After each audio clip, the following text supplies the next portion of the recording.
สบายดีสบายดีเบิดทุกคนมื้อนี้วันที่17เดือน5 2026รถจกรถดำน้อยรถดำ10ล้อเทพเพิ่มศัพท์ซิ่งนครหลวงเวียงจันทน์ได้มารับใส่ลูกค้า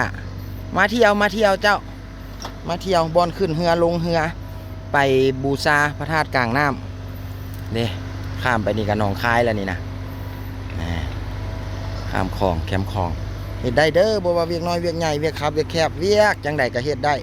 พวกเฮามีทั้งรถจกน้อยรถดำน้อยและรถดำ10ล้อไว้คอยบริการพวกท่าน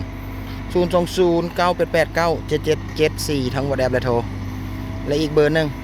550 40299เบอร์นี้ก็มี WhatsApp เด้อเจ้ามาขุดต้นไม้เดี๋ยวเพิ่นเอารถเคนมายกเอาช่องกกอันนี้กกนั้นกกกระโดนบ่นั่นอันนี้กกโคมกระเดาเพิ่นมาปลูกโดนแล้วแหละเพิ่นถมแล้วเพิ่นให้มาขุดออกไปปลูกบอนใหม่เกะกะบอนจอดรถเพิ่น